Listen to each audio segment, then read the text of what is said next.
Bien, hermanos, estamos 9 de mayo del 2024, retomando nuestros resúmenes semanales del libro El Dragón que todos llevamos dentro, cómo vencerlo. El capítulo de hoy es en la parte de Dios, cambiar nuestros deseos pecaminosos. Ya tengo todo el mapa mental que pude hacer. Eh, Vamos a ver el resumen. El capítulo empieza hablando de una carta, casi similar al primer capítulo del libro, ¿no? Esta carta aparece en la revista Adventista el 26 de mayo del 94. Dice la carta, a ver, voy a ver si se puede ampliar esto en diapositiva. ¿Me dejará? A ver, sí me deja. Estoy completando el 10º año de una condena de 99, o sea, está condenado a 99 años por el delito de haber tenido sexo oral con una niña menor de 14. Qué delito, ¿no? No pretendo excusarme por lo que hice. Sé que lo que hice estuvo mal y fue dañino, pero cuando cometí esta falta no lo sabía. No decidí de manera consciente, dice, convertirme en un abusador de menores. He sentido cierta atracción sexual hacia las niñas desde que tengo uso de razón. Es lo que está expresando el autor de esta carta. Mi primera experiencia a los 6 años fue con una novia de la misma edad que vivía en la casa de enfrente. Es decir, que eso ya venía desde niño, ¿no? Dice, hace unos 9 años que soy adventista del séptimo día. O sea, se había convertido. Reconozco que tener relaciones sexuales con niños es pecado. He intentado cambiar, pero me doy cuenta que no puedo hacerlo. Mi mente está presa, pero mi carne es débil. Y me encuentro repitiendo lo que dijo Pablo, porque no hago el bien que quiero, sino el mal que no quiero. Eso hago. Nuestros pecados no son peores que algunos otros, ¿sí? Todos necesitamos ayuda, dice él. Amor y aceptación como cualquier otra persona, no el desprecio y el rechazo que ahora recibimos. Yo también necesito ayuda. ¿A quién acudiré? Es lo que se pregunta él. ¿Por qué? Porque Dios no me ha respondido, ni tampoco los seres humanos. ¿Qué encontramos en este pequeño fragmento? Número uno, desesperación, eh, falta de comprensión y una infinidad de sentimientos de culpa, remordimiento, ¿no? Que tiene el autor de la carta, ¿no? Ahora, el abuso de menores es un delito penado. Esta persona se puede haber arrepentido, pero va a estar en la cárcel, ¿no? 99 años, dice. Y al parecer ha sido una condena tremenda, ¿no? Acá en Perú me parece que es cadena perpetua. No, pero 99 años es como, es que es cadena perpetua, de hecho, ¿no? Entonces, ¿cómo es que la gente ve a las personas que cometen ciertos delitos o ciertos pecados, ¿no? En el caso de las violaciones es un estigma y la gente prácticamente, eh, al no entender qué es lo que pasa por la mente de esta persona que comete el delito, a un asesino, a un violador, a cierto tipo de personas que pues a cualquiera les da mucho miedo. Al no entender, tendemos a decir es un enfermo, nació así, ¿no? Parece que ya no tiene remedio, parece que siempre fue así y se va a morir así y a mí no me importa lo que pase con esta persona. Es lo que la sociedad tiende a decir. Y eso pasa con muchos delitos graves, ¿no? En este caso estamos hablando de un abusador de menores, ¿no? Pero en la sociedad es así, ¿no? Con la gente que ha sido condenada por algún delito grave, es así. La gente no los entiende, la gente prácticamente los deshumaniza, los tilda de enfermos, y deshumanizarlos es quitarles derechos. O sea, esa persona puede estar en la cárcel y puede estar sufriendo, pero como es ese monstruo que te han pintado, no tiene derechos. Entonces, es más o menos lo que él está diciendo, ¿no? Pero él no está pidiendo que lo dejen en libertad. Él lo que está pidiendo es salir de ese pecado. ¿Por qué? Porque este personaje se ha dado cuenta que él está encerrado y ahí no hay niños, no puede cometer violaciones, ¿no? Abusar de menores no puede ahí estando en la cárcel. Eh, Quizás sea mejor que eso sea así, pero él dice que él sigue sintiendo, ¿no? Él dice, yo todavía siento atracción hacia niños, hacia niñas. Y él le duele admitir eso, y él dice, Dios no me ha respondido, ni tampoco los seres humanos, porque él dice, yo me he convertido, yo he entendido que esto es malo. Entonces, pero a pesar de ser malo, el deseo sigue ahí dentro de mí, ¿no? Y eso es algo muy fuerte, ¿no? ¿Cómo es que lidias con eso? ¿No? Imagínate algo que ahora, luego de haberte convertido, te da repulsión, pero que tú sigas sintiendo el deseo por hacer eso, ¿no? Y es eso lo que nos va a plantear el autor, ¿no? Con este ejemplo. ¿Qué hacemos cuando, a pesar de que nosotros aparentemente no cometemos ningún pecado, como a pesar de que quizás no son cosas tan escandalosas como este personaje que habla, ¿no? De su atracción a menores, eh, aparentamos, ¿no? Nos tapamos un poco con las apariencias, pero dice, pero seguimos sintiendo. Seguimos sintiendo, seguimos pensando en ese pecado, ¿no? Adentro de nosotros, ¿no? Eso nadie lo sabe más que Dios, ¿verdad? Y es por eso que nos dice cómo es que debe ser el cambio y cómo es de que no existe respuesta exacta. El autor al final del libro va a decir, ¿no? Al final de este capítulo dice, a algunos Dios les quita esa adicción, ese pecado, ese sentimiento acariciado, ese pensamiento pecaminoso, en un segundo. Se convirtieron, salieron de las aguas bautismales y desapareció. Automáticamente es la gente que confiesa, dice, yo me bauticé tal día y al siguiente día dejé el cigarrillo, ¿no? No volví a fumar en mi vida. O son la gente que dice, no volví a tomar una gota de alcohol, mi adicción se acabó, no volví a las drogas, ¿no?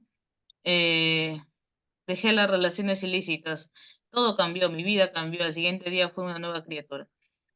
Entonces, pero ¿qué pasa con los, eso dice el autor es prácticamente el 1%, ¿no? Y el otro 99% son personas comunes que luego que se bautizan sienten la gracia de Dios, sienten que han tomado la mejor decisión, pero a pesar de ello siguen deseando el pecado. Y no necesariamente eso significa que estas personas sean malas, en el sentido de que no se hayan convertido, sino que el deseo sigue ahí.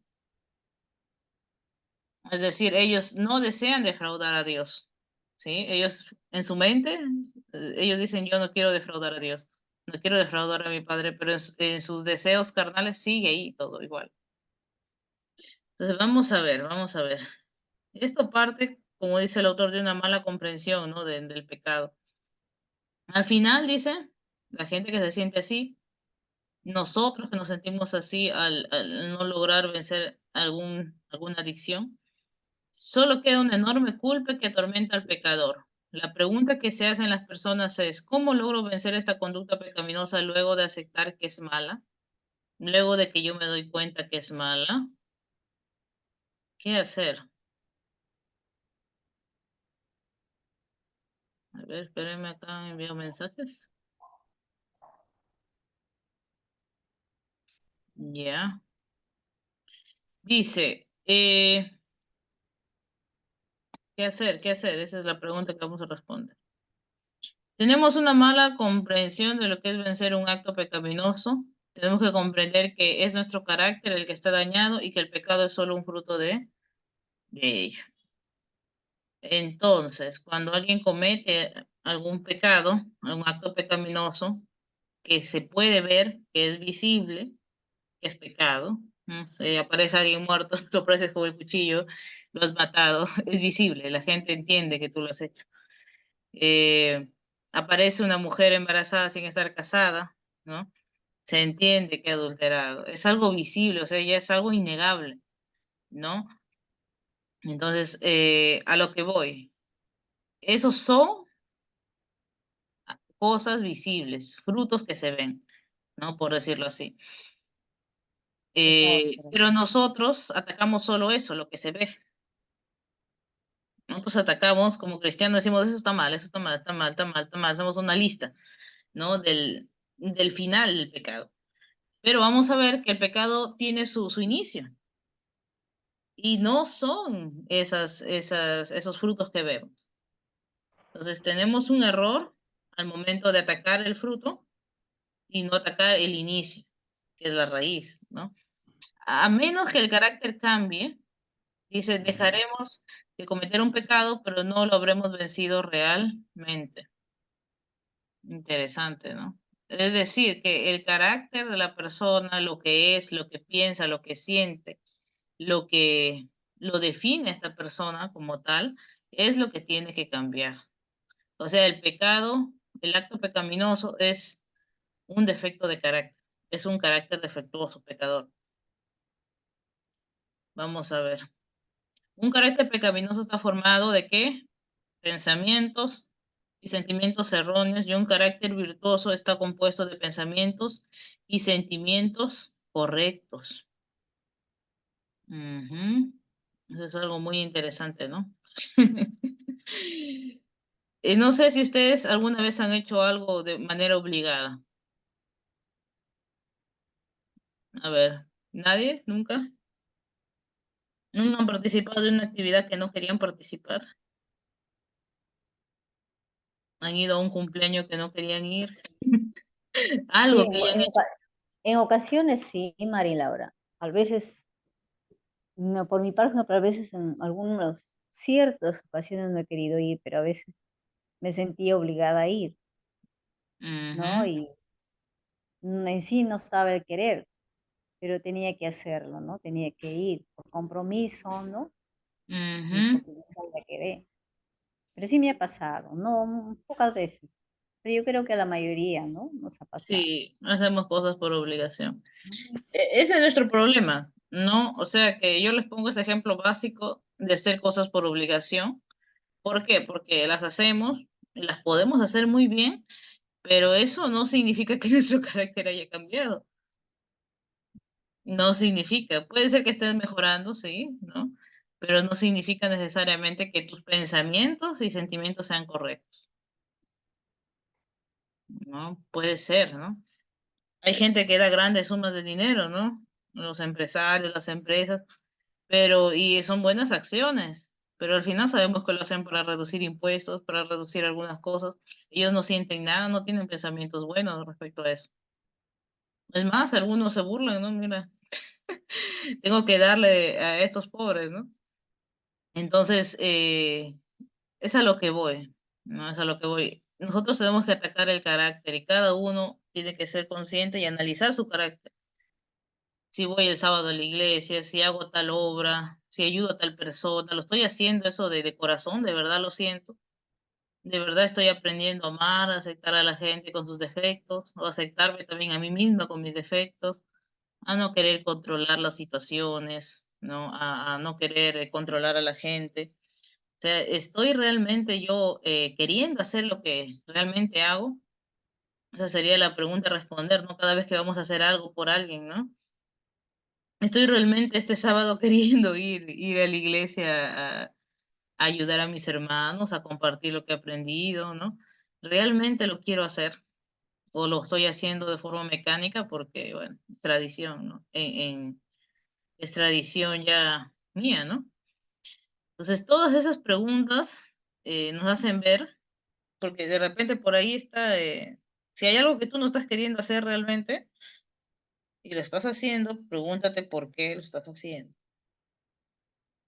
No necesariamente, como les digo, las buenas obras eh, son indicaciones de que la persona está cambiando, porque lo que se va a examinar es los pensamientos y sentimientos correctos. ¿Esta persona está teniendo pensamientos y sentimientos correctos? Es la pregunta que tenemos que hacer. ¿Y quién determina eso? Dios. No, nadie más. No podemos meternos más allá de lo que vemos en la vida de la gente, ¿no? Solo Dios determina eso.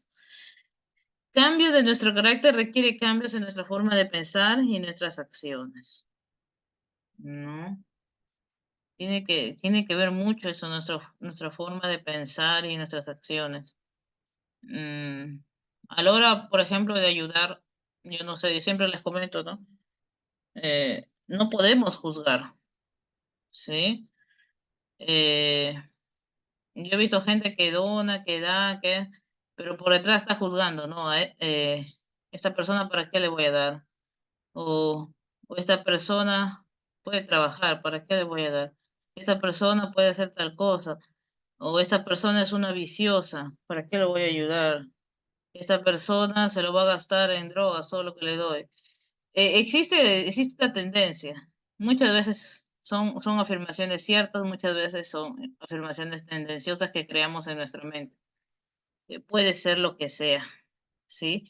Pero a lo que voy es de que, ¿cómo es de que yo voy a ayudar si sigo teniendo esos pensamientos? Las personas que tienen esos pensamientos no ayudan, ya no ayudan. Así de simple, ¿no? ¿Para qué voy a ayudar? ¿Para qué voy a donar? ¿Para qué voy a invitar a mi casa a esta persona? No, me cae mal, ¿no? De frente, ¿no? Y si hacen las cosas, como les digo, las hacen obligadas. Entonces, ¿cómo debería cambiar eso en la gente? ¿Lo obligo a que ayude? ¿No? ¿O tengo que hacer un cambio de pensamiento primero? Primero empieza por eso, comienza a ver a la gente con más amor, comienza a ver a la gente como te ves a ti, porque cuando se trata de ti, tú te justificas con todo. Cuando tú entras en necesidad, cuando te pasa algo, todo tiene una justificación. Cuando tú cometes un pecado, también tiene una justificación, pero quizás cuando el otro lo comete, no tiene justificación. Entonces comenzamos a ser empáticos, ¿no? Tiene que cambiar nuestra forma de pensar, ¿no? Tenemos que ser sensibles, comenzar a pensar mejor, ¿no? Y eso se va a reflejar en buenas acciones, pero direccionadas desde un buen pensamiento, ¿no? A un buen carácter. Y eso se va a manifestar en acciones. Entonces, si ustedes conservan un pensamiento positivo de la gente, eso va a ayudar muchísimo a que ustedes puedan realmente amar a las personas. Y créanme, es difícil mantener un pensamiento positivo de la gente, ¿no? Al menos por mi parte, siempre he tendido a pensar un poco mal de la gente, ¿no? Si alguien se porta muy amable, pues no sé qué quiere esa persona. Si, si alguien no se porta bien conmigo, pues yo tampoco quiero portarme bien con esta persona, pues, ¿no? Pero ahí llega Cristo y dice, cambia tu forma de pensar. Haz las cosas de corazón, haz las cosas bien, porque dice, es como si lo hicieras para el Señor. Ah, ahí ya cambió. Vamos cambiando la idea, pues no, ya no haces las cosas tú por ti mismo, sino como si fueran para el Señor. Ya, entonces los sentimientos van a cambiar también, porque ya entró ese nuevo pensamiento cristiano a mi vida, ¿no? Y ahora voy a ver a la gente con más amabilidad, con más tranquilidad, entendiendo que ellos son pecadores como yo lo soy, que nadie está en un rango superior. Y comenzamos a sentir esa empatía y eso se va a reflejar en nuestras acciones. Pero ¿qué pasa si yo no me doy cuenta? O sea, como les digo, no, si yo sigo actuando, sigo tapando todo en apariencias y sigo avanzando por la vida como se puede. Lo que va a pasar es que mi carácter nunca cambia y solamente lo maquillo, solamente ejerzo un maquillaje externo, ¿no? Y el carácter no está cambiando para nada. Yo sigo pensando muy mal de la gente, sigo hablando muy mal de la gente y por ende tampoco les voy a amar a esas personas, ¿no? Y es eso a lo que voy, ¿no? Entonces, cambiar nuestro carácter es el trabajo que tenemos, que vamos a hacer de la mano de Dios, pero esa es la parte de Dios. A nosotros vamos a ver cuál va a ser nuestra parte, pero nos corresponde analizar, nos corresponde cuestionarnos, nos corresponde poner nuestra parte, pero ese cambio de carácter así profundo solo lo hace Dios. Es una obra del Espíritu Santo, no es nuestro, ¿sí? Entonces los deseos deben cambiar primero. Yo les dije que cambiaban los pensamientos, de eso cambian deseos, y el último, eso cambia en conducta. ¿Qué pasaría si decimos comenzaremos con el techo? Les diría un arquitecto, ¿no? Un constructor, ¿no? Cuando terminemos, seguiremos con las paredes y luego echaremos los cimientos.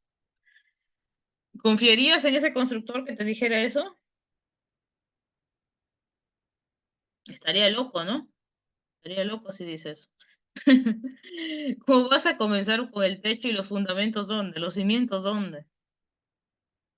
Ellen White dice algo parecido. Hay muchos que tratan de reformarlo corrigiendo este o aquel mal hábito y esperan llegar a ser cristianos de esta manera, pero están comenzando en el lugar erróneo. Nuestra primera obra tiene que ver con el corazón. Entonces es un cambio desde adentro, ¿sí? No en los frutitos, arrancamos un fruto, arrancamos otro fruto, ¿no? Y es lo que yo veo normalmente, ¿no? La persona, no sé, una chica queda embarazada, cásenla rápido, la casan ya, o de repente no se quieren casar. Lo que pasa es eso, ¿sí? No se quieren casar, entonces la chica se va y se vuelve a ir con otro chico, vuelve a embarazarse. La chica en la iglesia es prácticamente la peor pecadora, ¿no? que hay, ¿no? Pero es que no se dan cuenta que no están atacando la raíz del problema, no están atacando la raíz del problema. Y la raíz del problema muchas veces cuando hay relaciones así tan seguidas en las personas, es decir, que termina con uno, se va con otro, se va con otro, y sigue, y sigue, y sigue, y cada uno de esos hombres engañan a esta mujer o abusan de ella, o se genera una dependencia emocional, es de que esta persona tiene problemas emocionales. No están atacando antes de haber dicho, oye, voy a casarla, o la voy a dejar libre, o voy a hacer lo que sea con esta persona, hubiera necesitado terapia. ¿Sí? Analizar por qué es que me estoy comportando así, ¿no? Y cambiar el carácter, ¿no? Entonces, tendemos a hacer eso, ¿no? Tendemos a hacer eso, agarrar solamente el mal hábito, la conducta y la maquillarla, tratar de arreglarla, hacer algo, ¿no? Con esa conducta, pero no tratamos lo que hay por fondo. Muchas veces esas mujeres que viven con dependencia emocional es porque han tenido malos hogares, han tenido padres malos, que no han puesto atención en estos niños, eh, y traen muchas heridas en la niñez, ¿no? Entonces, nosotros solamente vemos lo externo, vemos cómo se comporta esta persona, pero no sabemos qué hay por detrás, ¿no? Entonces, Ellen White lo dice muy bien, dice esta obra tiene que ver con el corazón. Y sabemos que no es el corazón literal, sabemos que se refiere a los pensamientos, a los sentimientos, al carácter de la persona. Es un error empezar por un pecado específico. Debemos atacar nuestros propósitos, motivos y deseos pecaminosos primero. Vamos a la raíz. Debemos comenzar con los malos deseos, no con la mala conducta. Cuando yo hago algo malo, tengo que preguntarme inmediatamente por qué. ¿Por qué lo hice? ¿Cómo me sentí? ¿Cuál es el deseo que me impulsa a hacer esa mala acción? No podemos dejar de hacer cosas malas hasta que no dejemos de desear lo malo. Entonces, vamos a atacar, ¿no? Mientras solo ataquemos una conducta pecaminosa específica y no el mal deseo, ¿no? Que hay por detrás, seguiremos frustrados porque no llegaremos a la victoria. Entonces, es eso prácticamente, ¿no? Reconocer que algo es malo no necesariamente te da fuerza de voluntad para dejarlo. Apunten eso, apunten eso, ¿no? Reconocer que algo es malo. Sí, a mí me pueden pasar 1000 videos diciéndome que las gaseosas son malas, que el azúcar es mala, pero si a esa persona le gusta, si a mí me gusta, lo voy a seguir consumiendo. A una persona le pueden pasar 1000 videos, ¿no? Diciéndole, mantente casto hasta el matrimonio y que es lo mejor, ¿no? Y ya vemos cómo termina, ¿no? La sociedad no cree en lo bueno, ¿no? Entonces, reconocer que algo es malo no necesariamente te da fuerza de voluntad para dejarlo. ¿Cuántas veces nos han enseñado en la iglesia que la carne es mala? ¿Cuántos veganos hay en la iglesia? No muchos, poquitos son. Bienaventurados los que aprenden a dejar la carne. Pero entonces, ese es el principio. Es decir, que enseñar, repetir que esto es malo, tiene su parte de enseñanza, su parte instructiva, pero no va a cambiar a la gente necesariamente. ¿Sí? Un porcentaje, ¿no? Quizás tengan una fuerza de voluntad y digan, sí, voy a dejar esto, aquello, ¿no? Pero normalmente no funciona así, ¿eh? No podemos cambiar nuestros deseos.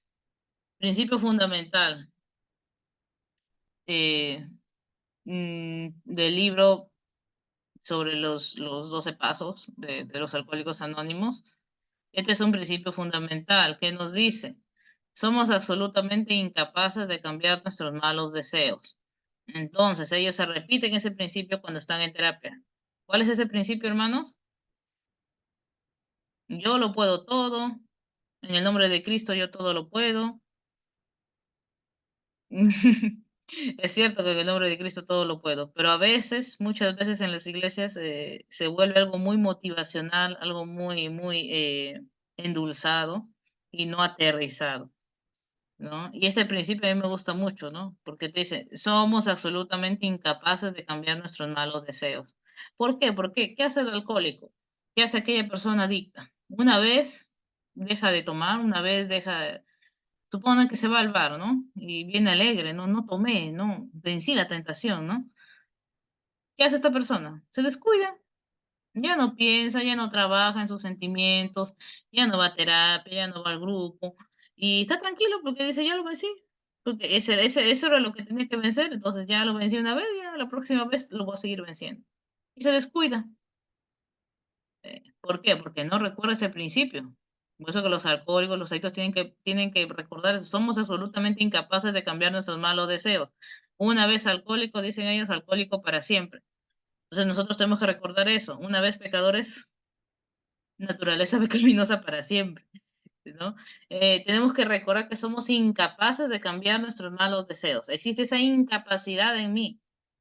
O sea, no me voy a culpar cada vez que esté pecando. O sea, reconozco que soy incapaz. ¿Sí? Y eso tiene que ver con mucho con el orgullo, tiene que ver mucho con el reconocimiento propio de quién soy. Y es muy difícil este principio de admitir para la gente orgullosa. La gente orgullosa te va a decir, no, yo ya cambié, yo ya vencí, yo ya hice todo, no, yo estoy bien, con Dios estoy bien, con todos estoy bien. Y esta persona nunca va a lograr un cambio de carácter, ¿sí? A ver, repetimos el principio, somos incapaces de cambiar nuestros malos deseos. Ellen White dijo algo parecido. Recuerden que el autor está haciendo un paralelismo entre lo que nosotros creemos como adventistas y lo que dice la terapia de los alcohólicos anónimos. Es imposible que escapemos por nosotros mismos del abismo de pecado en que estamos hundidos. Nuestro corazón es malo y no lo podemos cambiar. O sea, por nosotros mismos no es posible. Podemos moderar nuestras conductas, pero no hay cambios reales. Moderar, maquillar, tratar de arreglar lo que se vea bonito, pero por dentro todo está terrible. La educación, la cultura, la fuerza de voluntad, el esfuerzo humano tienen su lugar, pero no tienen poder para salvarnos. Pueden producir una corrección externa de la conducta, pero no pueden cambiar el corazón, no pueden purificar las fuentes de la vida. Entonces, el esfuerzo humano que hacemos para comportarnos bien, está bien, ¿sí? La educación ayuda, ¿sí? Pero no soluciona nuestros malos deseos. Podemos tener buena educación, pero los malos deseos siguen ahí. El pecado va más allá de una mala conducta. Incluye ese deseo que tenemos de hacer el mal. Esto lo podemos ver en el Sermón del Monte. Matar, decía Jesús, también es odiar. Adulterar empieza al mirar con deseo sexual a alguien. Y el verdadero pecado yace en él, en el corazón. Es el resumen de lo que Jesús dijo, ¿no? Todo está en el corazón. Todo empieza ahí, los malos deseos. Somos impotentes para cambiar nuestro corazón. Vuelve a repetirlo el autor. Los alcohólicos anónimos tienen este principio, miren. Admitimos que éramos impotentes ante el alcohol, que nuestras vidas se habían vuelto ingobernables. Eh, Vamos a ver, dice, esto es publicado en los Alcohólicos Anónimos, publica un libro basado en los 12 pasos, al que denomina los 12 pasos y las 12 tradiciones, ¿sí?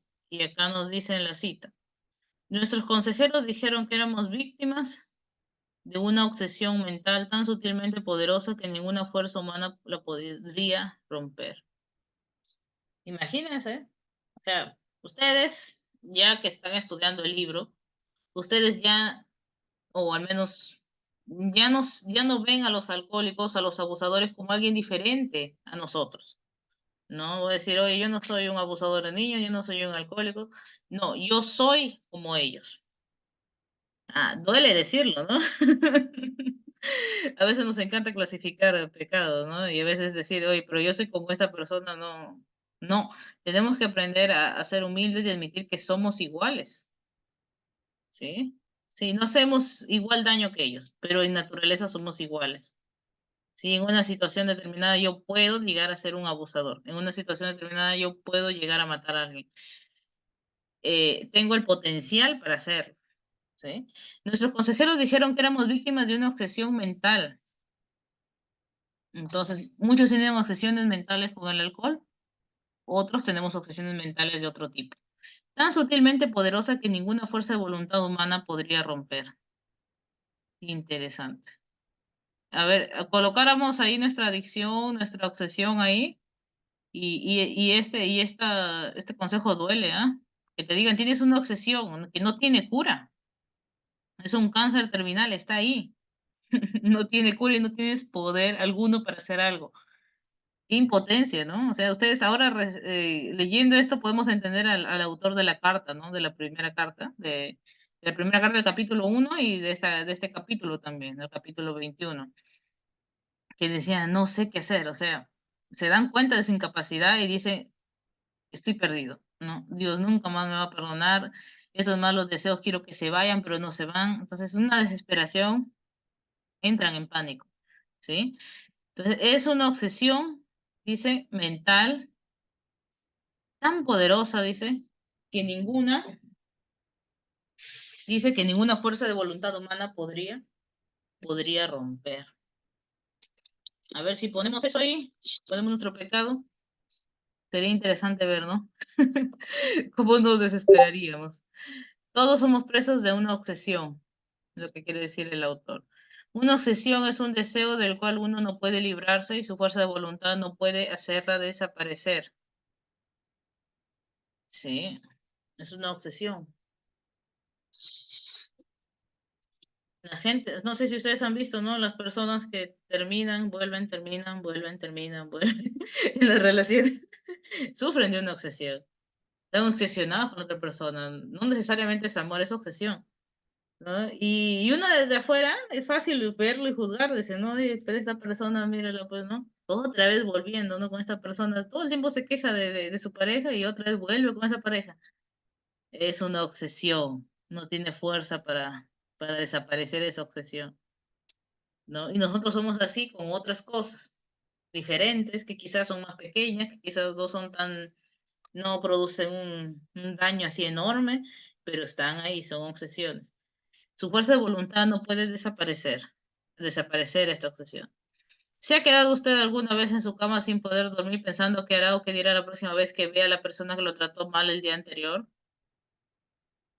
¿Alguna vez han imaginado conversaciones así? ¿Qué le voy a decir a esta persona porque me hizo aquello tal o un familiar, no sé? A ver qué me dicen. Hermana Carmela, Elías, hermana Isabel. Repite, Mari Laura, no te entendí. ¿Alguna vez han quedado, dice, en su cama sin poder dormir, pensando qué hará o qué dirá la próxima vez que vea a la persona que lo trató mal el día anterior? ¿Nunca? Bueno, yo me he quedado así, no he podido dormir casi por, bueno, alguna cosa que me ha preocupado, sí. O que dije algo, ¿no? Y después me arrepentí y bueno, lo pensé y dije, hice mal. Bueno, quizá eso me quitó el sueño algunas horas. Exacto, exacto. Son ¿Eso obsesiones. sería, es una obsesión? Las preocupaciones causan obsesiones, pero cuando se aleja la preocupación, o sea, se va su problema, debería irse esa Claro. obsesión, ¿no? Por Se ejemplo, va. de ahí ya no al día siguiente uno rectifica y ya, bueno, ya pasó. Exacto. Eso, Ujú. eso es. Estaba viendo, estaba escuchando casos. Dicen que la gente que tiene pensamiento rígido tiende a tener más obsesiones. Y la gente que tiene pensamiento rígido, a veces hay personas que son adultas y son autistas también. En fin, yo sí he sido bastante obsesiva con muchas cosas. Eh, no sé, a mí me dan una canción y yo me busco hasta quién lo compuso, quién lo hizo, dónde se publicó, toda la historia, quiero saberlo todo. Por eso intento alejarme de las obsesiones. Eso es obsesión ya, eso es obsesión. Mis últimas obsesiones es, me obsesioné mucho con Frozen, tuve un año, año y medio, 2 años creo, escuchando todas las Ah, sí, canciones. no, tú me Tía, invitaste, no sí, sé, ¿te acuerdas justo a la ver la vimos, ¿no? película de Frozen? Sí. No, cuando Ah, llega un musical que me encanta, yo me obsesiono, hermana. Yo estoy, o sea, todo el día escucho la música, todo el día. Y cuando me canso de escuchar esa música así, de esa forma, me la busco en otro idioma y sigo escuchándola. sí, más en portugués te gusta, En ¿no? cualquier idioma, o sea, a veces lo pongo en cualquier idioma aunque no lo entienda, pero el hecho de escucharlo en otro idioma hace que Ya, eso es me gusta la obsesión, música, como que ya se cansa de esa misma música con otro pero idioma, vuelve la ocasión.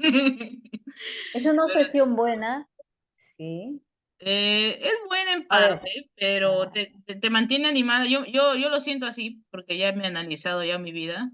Tengo picos de emociones altas y en esos tiempos como que me siento feliz y avanzo con muchas cosas. Y luego bajo, pero yo prefiero estar normal, sin obsesiones, sí, sin muchas. creo que Es normal, mejor, es sí. mejor, porque si no estás así esperando, Ujú. esperando, ¿no? Entonces, por ahora, por ejemplo, estoy esperando otra película que va a salir en noviembre, es mi musical preferido, pero como ya me sesioné una vez, yo creo que ya estoy vacunada, pero sí quiero ver cómo han hecho la película porque me gusta mucho, ¿no? Pero en fin, sí, aprender a controlarla, sí. O sea, porque ya ahora adulta, como le digo yo, trato de medir bastante mi tiempo, en qué dedico en esto, en aquello, pero de niña no tenía control, ¿no? De adolescente no tienes control, ¿no? Y por eso que cuando llegan las obsesiones en ese tiempo, ¿no? En la adolescencia, en la niñez, la gente se enamora, comete errores. ¿Por qué? Porque el cerebro es más sensible, dicen, el cerebro es más, no ha madurado, por lo menos hasta los 25 años, ¿no? Y es algo muy triste ver, ¿no? De que, de que no tenemos poder para controlar las obsesiones, ¿no? Hermano Arcadio, ¿quiere hablar? ¿Está levantando la mano? Hermano Arcadio me dijo que no nos estaba escuchando, pero en fin, eh, ¿no me escucha, hermano? ¿Sí me llega a escuchar? Le estaba diciendo que todos tenemos obsesiones. Mi ejemplo de obsesión por la música es uno de tantos. Tengo más obsesiones, tengo más. Le dicen placeres culposos. Ay, ay, ay. Placeres culposos. No sé. Algunos dicen mi placer culposo es comer chocolate a escondidas. Cosas así, ¿no? Cosas que tú sabes que no debes hacer, pero las haces porque aún te gusta, ¿no? Eh, no sé, hermanos. Me he vuelto más minuciosa en los últimos años, en mis gustos, pero aún hay cosas que yo sé que son malas que aún me gustan. Entonces, vamos a ver eso, ¿no? ¿Has estado pensando, dice, a mitad del día en comida? Puede ser, ¿no? La comida también. ¿Te ha quedado despierto por la noche, tenso a causa del deseo sexual, y apretando las sábanas como para no hacer algo incorrecto? Dios puede cambiar nuestros deseos. Ese es el punto principal del capítulo de hoy. Dios puede cambiar. pero ese es trabajo de Él, no nuestro. Él lo puede hacer. El nuevo corazón incluye nuevos deseos, nuevos designios, nuevos móviles. Dios hace esto con el nuevo nacimiento. La clave es recibir. Para recibir algo solo debo extender la mano y aceptarlo. Es así de sencillo. Para recibir el nuevo nacimiento de Dios, no podemos introducirlos en nuestra mente, tampoco retorcer nuestros deseos pecaminosos y darle la forma correcta. Todo lo que tenemos que hacer es, nos dice el autor, abrir las manos y recibir esos nuevos deseos. No os conforméis a este siglo, sino que transformaos por medio de la renovación de vuestro entendimiento. Romanos 12:2.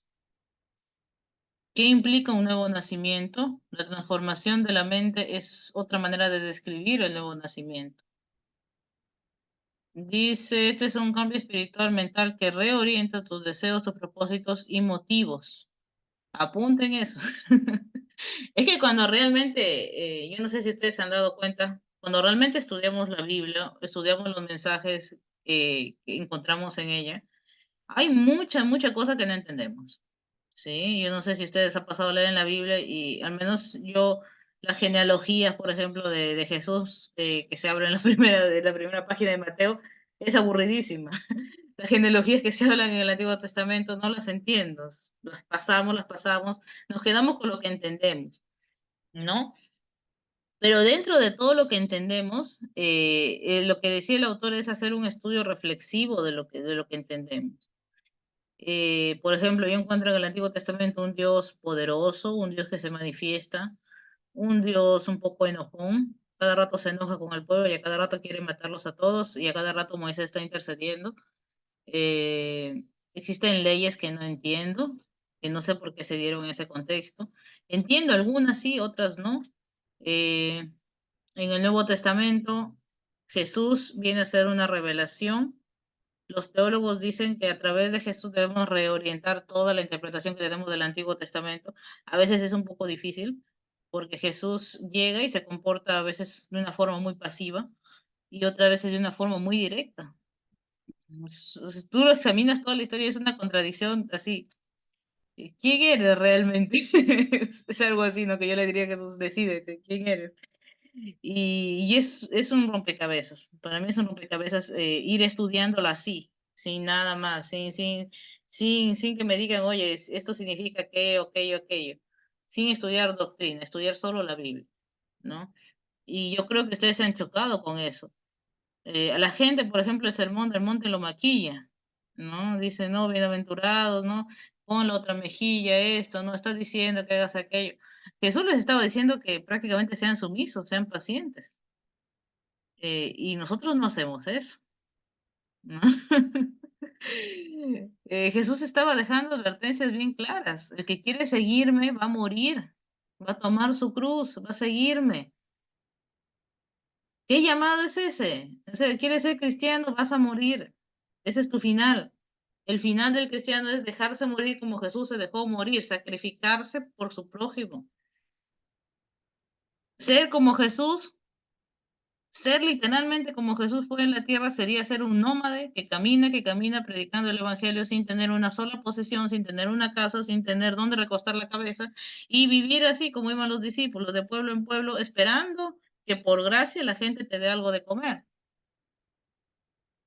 Ah, ese es otro evangelio, porque ahora vivimos en iglesias que tienen plata, ahora vivimos en una sociedad que nos da muchas comodidades, pues ese llamado quizás no me gustaría ahora en la actualidad.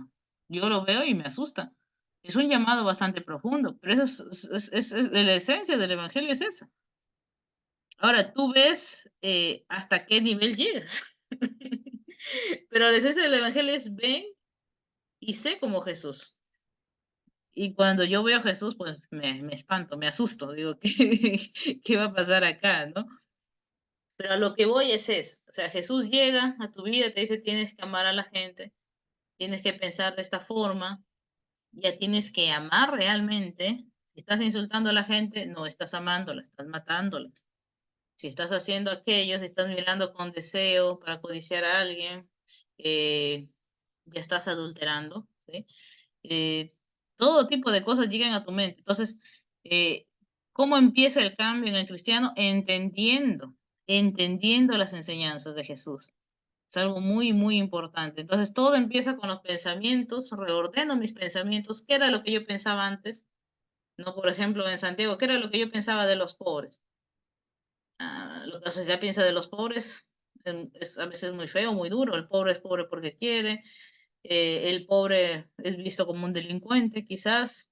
Si es pobre, es probable que se vaya a quedar con la plata que le has dado. Si es pobre, entonces existe ese pensamiento. Pero ¿qué te dice Santiago? No discrimines al pobre. Él está exaltado, dice. Exaltado es en el reino de Dios. ¿No? Alegre es el pobre en su exaltación y el rico en su humillación. Wow, entonces te trajo el reino de Dios y cambió los significados totales. O sea, el cristiano ya no puede acusar al pobre de ser pobre. El cristiano tiene que querer al pobre. ¿Por qué? Porque Jesús fue pobre y porque todos los cristianos al final van a terminar en pobreza, porque sabemos que el verdadero cristiano no va a querer privilegios.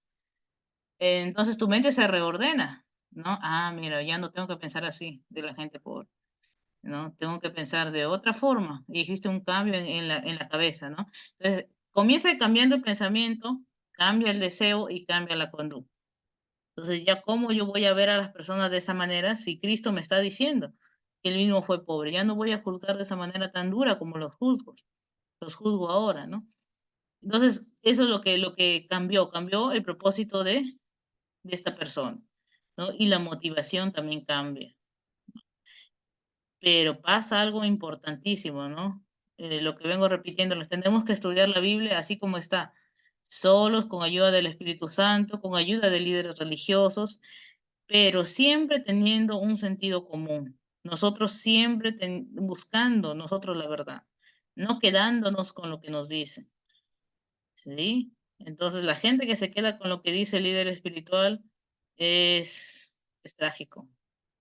Es trágico. Ya hemos visto qué pasó en la Edad Media cuando la gente se quedaba con lo que decía el sacerdote y no estudiaba más, ¿no? Es trágico, nos lleva a dormirnos espiritualmente, ¿no? Entonces vamos a ver, de manera que ahora aborrecen lo que antes amaban y aman lo que antes aborrecían. Si antes me encantaba gritar a la gente, imponer mi autoridad, que la gente me respetara, no sé si han visto gente que les gusta que les digan doctor y les gusta que les digan la profesión que han hecho, ¿no? Si antes me encantaba eso, ahora lo aborrezco. Yo quiero ser humilde, ¿no? Quiero que me vean igual, ¿no? Pero todo empieza desde el cambio de que yo recibo la enseñanza cristiana, cambia mi pensamiento y va cambiando poco a poco esos deseos y esa conducta, ¿no? Dice, cuando esto ocurre, la victoria sobre el pecado se hace fácil. Se termina la lucha porque ya no tienen deseos de pecar. Los alcohólicos anónimos entendieron este principio de impotencia y de ayuda divina de manera increíble y tienen bastante éxito. Dice, ¿quién se goza de admitir una derrota completa prácticamente? Nadie, por supuesto. Entonces, ¿quién se goza de admitir una derrota? A nosotros nos gusta admitir derrota, nos gusta decir somos fracasados. A nadie. Yo no creo que a alguien le pueda gustar esto, ¿no? Pero es necesario. Entonces, cada instinto natural se revela ante la idea de la incapacidad personal. Es verdaderamente horrible admitir, dice, con una copa en la mano, dicen ellos, que hemos deformado nuestra mente con una obsesión por la bebida destructiva que solo un acto de la providencia puede quitarnos. Entonces dice, es horrible. La gente que tiene una adicción no lo admite hasta cuando su vida está destruida y aún sigue pensando que está en control. Y es igual con el pecado. La gente no admite su pecado, no admite qué es lo que está mal en su vida hasta que todo se vuelve totalmente horrible y realmente ahí puede admitirlo. Aceptar la parte nuestra y la parte de Dios. Acá está el cuadrito que vamos a estar viendo. En nuestra forma pecaminosa de pensar, cambios necesarios, ¿sí?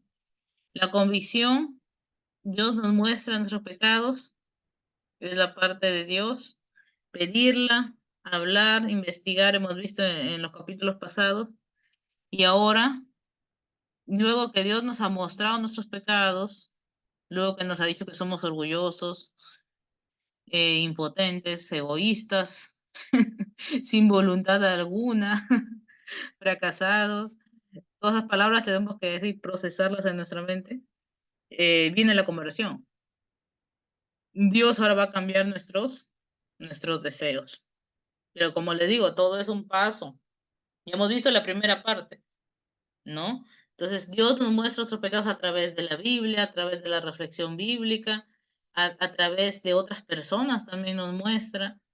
Si la persona tiene capacidad de ir al psicólogo, nos decía, o al terapeuta, vaya, dice el autor, no se quede con eso, vaya, aproveche si tiene esa oportunidad, inténtelo, está diciendo, ¿no? Y vamos encontrando qué pecados tenemos, ¿no? Dios nos muestra, Dios nos hace reflexionar y ahora viene la conversión, el cambio. Es decir, que ahora Dios no nos va a eliminar los pecados, sino que va a cambiar el corazón para que ese corazón desee cosas buenas y por ende los pecados estén controlados, vayan desapareciendo. Sí, un llamado a la cautela, ese es el llamado que les decía. Dios tiene poder para quitarnos nuestros pecados o adicciones, sí, sí tiene, pero no siempre será instantáneo.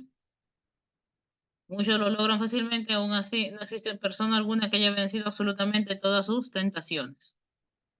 Eso tenemos que tenerlo en cuenta. No existe. Pareciera que sí, pareciera que toda la gente está bien a nuestro alrededor, pero no. Todos tenemos tentaciones que no hemos vencido. Las emociones que nos impiden avanzar, tenemos que pedirle a Dios que las quite. Estas son las emociones tóxicas, nos menciona, por ejemplo, la vergüenza. ¿Qué nos puede conducir a pecar?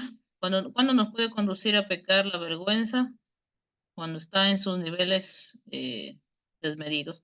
Sentimientos de indignidad, pensando que todos son mejores que nosotros. Hay gente que piensa así y eso lo puede llevar a una depresión. Eso lo puede llevar a múltiples escenarios que los van a llevar a pecar, ¿no? Culpabilidad mal enfocada, sentir vergüenza por cosas que no deberíamos. Esto se va a estudiar en otro capítulo, ¿ah? Apúntenlo, porque el autor va a tocar este tema en otro capítulo. Vergüenza por cosas que no deberíamos sentir vergüenza.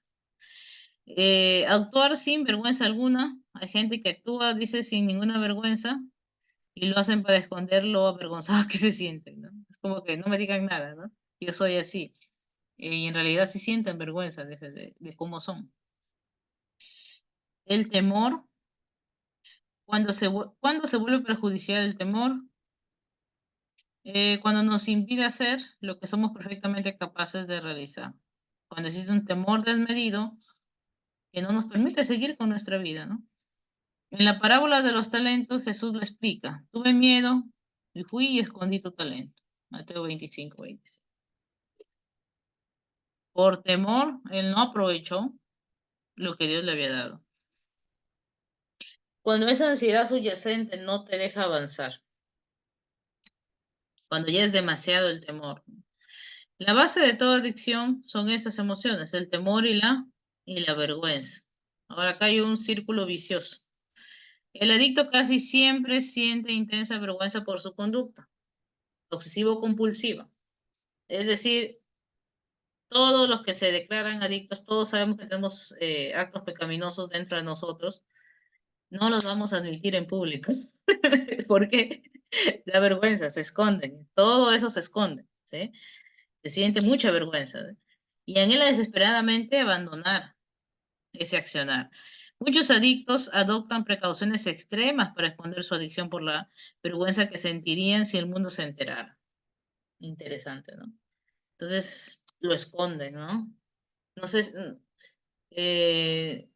recuerdo una cantante, ¿no? Que se cortaba las venas, se cortaba. Después dijo que era bipolar, parecía que es Demi Lovato, creo. Y ella se maquillaba. Recuerdo que en una entrevista dijo, se maquillaba esos cortes. Pero en una de las fotos que salió, porque Disney los cuida mucho a sus cantantes, la de Disney, aparecen las cicatrices ahí en las muñecas. Y se destapó el escándalo. Y se descubrió una serie de cosas que dan miedo, que consumía drogas, que había sufrido violaciones, que había sufrido abusos la chica, que era bipolar, que sufría depresión y que siempre tendía a cortarse, tendía a cortarse, a hacerse daño a sí misma.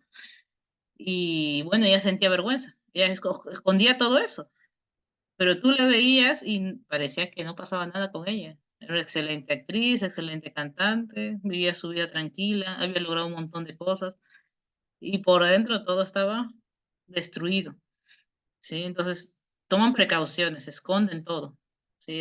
Escondemos todo. Entonces cuando ustedes estén con mucha vergüenza por algo, tengan cuidado, la vergüenza no es bueno. La vergüenza no nos lleva a admitir lo que somos y no nos lleva a pedir ayuda, ¿sí? Ya, ellos temen volver a caer en lo mismo, pero a la vez temen perder esa adicción que les gusta. Ellos sí quieren dejar esa adicción, pero muy en el fondo del corazón aún quieren seguir en ese camino. Entonces tienen miedo de verdad de perder eso.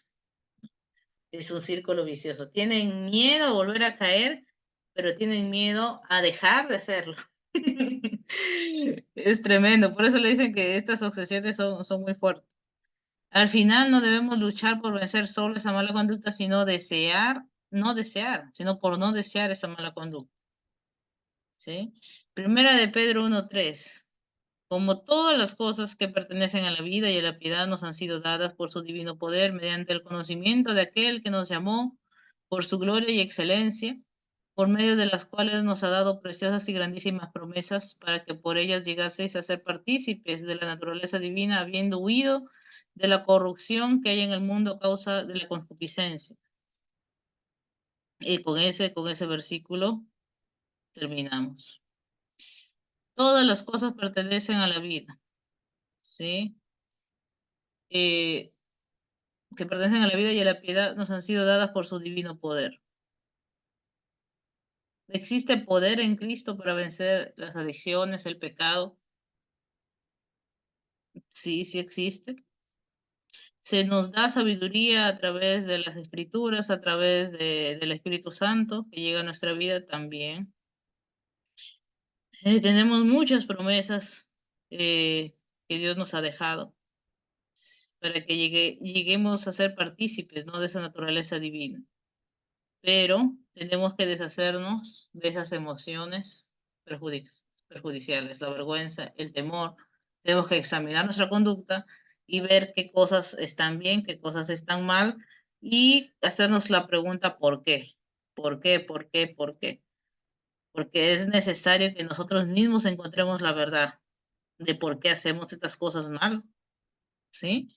De por qué aparentamos, de por qué hacemos, por qué seguimos sintiendo tantas cosas malas dentro del corazón, por qué a veces seguimos sintiendo rencores, envidias, por qué a veces seguimos hablando mal de otros. Tenemos que preguntarnos por qué, ¿no? Y ir escarbando ahí para pedirle a Dios que reemplace esos pensamientos malos, esos deseos malos, los reemplace por algo bueno. No pedirle que me deje, que me haga como un robot, ¿no? Que me mande una instrucción y diga ya, botón y corregido, ¿no? Error corregido, ya tú estás santo, salvo para siempre. No funciona así, no tendríamos libertad. Dios no te quita así de plano, no te somete a su voluntad, sino que tú tienes que pedirle a Él que te dé buenos deseos, ¿no? Entonces vamos a ver eso en las siguientes partes, en los siguientes capítulos, cómo pedir, cómo vamos a hacer nuestra parte nosotros, pero comencemos con eso. Ya hemos reconocido nuestros pecados, ahora vamos pidiéndole, vamos llenando nuestra vida de buenos deseos, ¿no? De buenos deseos. Y para eso tenemos que seguir haciendo lo que hemos visto en los capítulos pasados, que era lo que hemos visto. Tenemos que investigar la Biblia, tenemos que tener un canto de agradecimiento. Habíamos visto también que teníamos que que hablar de lo que nos pasa con otras personas y múltiples cosas, ¿verdad? Entonces, no sé qué les ha parecido el capítulo. Voy a detener la grabación ahí para que puedan dar sus comentarios.